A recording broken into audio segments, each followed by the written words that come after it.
historia de mis tíos. Yo ahí descubrí que dos de mis tíos habían estado en lo que era el banco y tuve que ir a excavar ese lugar.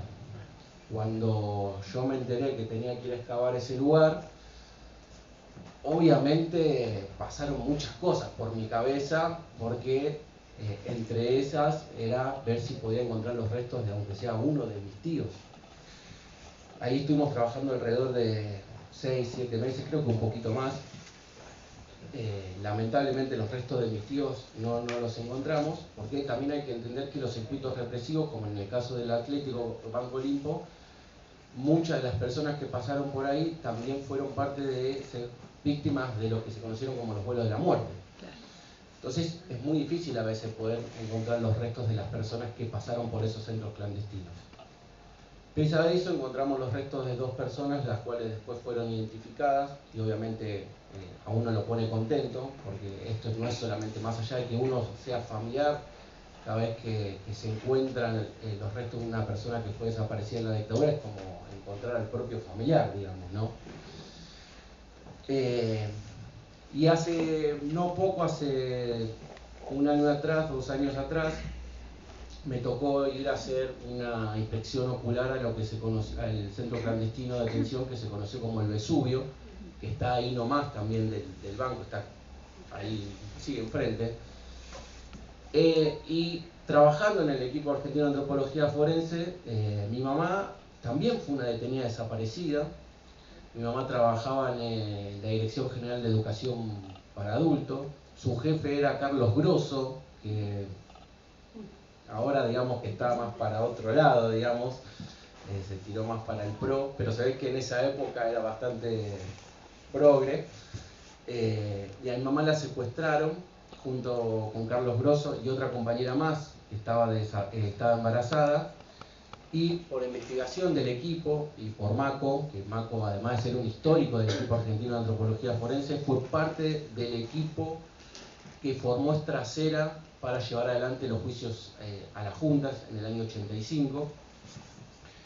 Y ahí me enteré que mi mamá había estado en el Vesubio. Entonces, hace un año, 2 años atrás, tuve que ir al Vesubio, que yo nunca había ido, y mientras estaba un compañero, creo que era de Memoria Abierta, que no me acuerdo cómo se llama, nos fue contando un poco cómo era el funcionamiento del centro clandestino de detención, y yo me la imaginé a mi mamá en ese lugar. Pero a tu mamá la liberaron, ¿no? A mi mamá la liberaron, mi mamá estuvo detenida una o 2 semanas, y siempre mi mamá me decía que ella nunca supo cómo los militares la dejaron en la puerta de la casa de mi abuela, porque a ella la secuestraron de otro lugar, pero la dejaron en la puerta de la casa de mi abuela, ahí en José María Moreno de Directorio. Nunca supo cómo. Pero tenían trabajo inteligente. Sí, bueno, ellos sí, pero mi mamá no sabía. Los tíos eran hermanos de tu mamá. 3 tíos sí. Uno era abogado, que estaba... Ellos sí están desaparecidos. Los 3 pasaron, Eduardo Zurraco pasó por el Club Atlético, Rodolfo Casares, que era el cuñado de mi mamá, pasó también por el Club Atlético. Carlos Zurraco, que era el hermano mayor de mi mamá, había estado preso en Devoto, salió en la época de Cámpora, ya no estaba militando, estaba desenganchado, digamos, en la militancia, como se decía en aquel entonces, y se había ido a Ingeniero Jacobasi, en el sur del país, y es el único desaparecido de ese lugar. Lo fueron a buscar un 8 de abril de 1978, y lo trajeron para Buenos Aires. El 14 de abril del 78 secuestran a mi tío Pablo, que era abogado, y estaba... además de hacer habeas corpus, estaba investigando la relación que tenía Martínez de Oz con la Ítalo, que se ve que estaba haciendo algunos negocios turbios con respecto a eso. Y el día que lo secuestran a mi tío Pablo, del testigo jurídico, estaba mi mamá presente. A mi mamá la encapuchan con el forro de uno de los almohadones del sillón. Mi mamá, no sé cómo, ella me cuenta que unos conocidos de mi tío la liberan, llama a mi abuelo va hasta el estudio jurídico, y de ahí se van a Longchamp, que era donde vivía mi tía con mis primos, Y cuando llegan, 10 minutos después llegó la patota y mi mamá siempre me acuerdo que me decía que la patota le decía, al final vos llegaste antes que nosotros. Y bueno, lo que hicieron como la patota fue revisar toda la casa, a mi abuelo lo encerraron solo en el baño porque mi abuelo era comandante retirado de la Gendarmería Nacional. Después a mi mamá, a mi tía y a mis primos los pusieron en una pieza y estuvieron como varias horas ahí. Pero y más que eso mi mamá nunca me supo decir. Y además todo eso yo me enteré porque mi mamá fue a la Secretaría de Derechos Humanos a hacer la denuncia por mi tío y fue la primera vez que mi mamá habló sobre eso, por cómo se había llevado adelante el secuestro de mi tío, porque a nosotros no nos decía nada, pero absolutamente nada. Bueno, hoy, sigo hablando un poco del equipo, hoy en el equipo más allá de hacer investigación y excavación también me he ido para otros rumbos, estoy más dedicado a lo que es el tema de las nuevas tecnologías, el manejo del dron, hacer mapas, manejo lo que es el georradar, que es un equipo que en realidad lo que hace es una lectura del subsuelo y trata de buscar anomalías en el suelo.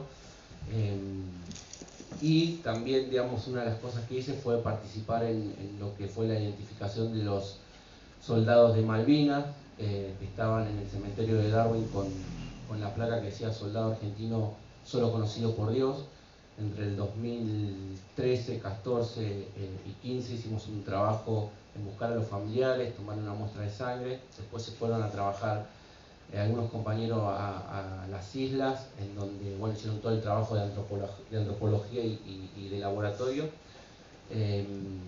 Y en el 2019 tuve la posibilidad de viajar a las islas con los familiares de Malvinas, al cementerio de Darwin, y también una de las cosas que me dio el equipo fue la posibilidad también de viajar a otros lugares de Latinoamérica y conocer otras realidades, por ejemplo como la de México.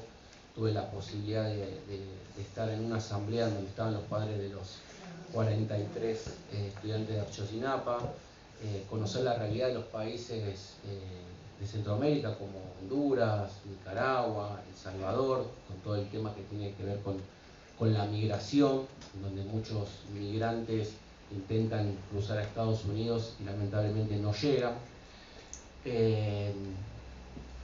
Y para cerrar y dejarle lugar a Oli, quería decir una cosa.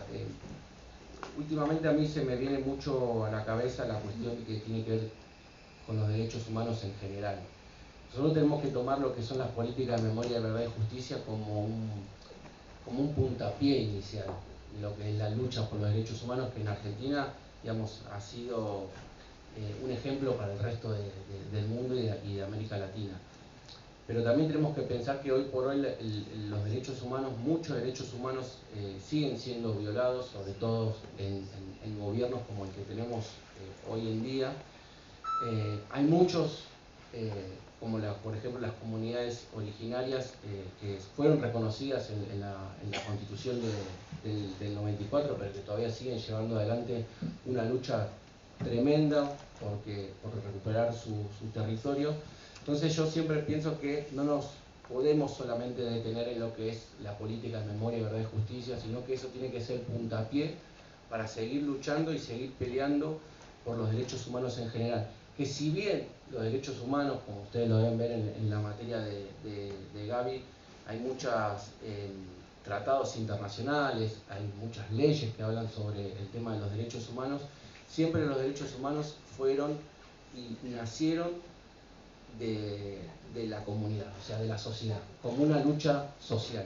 Y por más allá de que haya una ley que defienda los derechos humanos, si nosotros como sociedad no seguimos luchando y bregando porque esos derechos conquistados se sigan llevando adelante, vamos a tener muchas veces estos retrocesos que se están viendo por este gobierno negacionista en nuestro país y que es algo que se está expandiendo a nivel mundial también. Así que, gracias.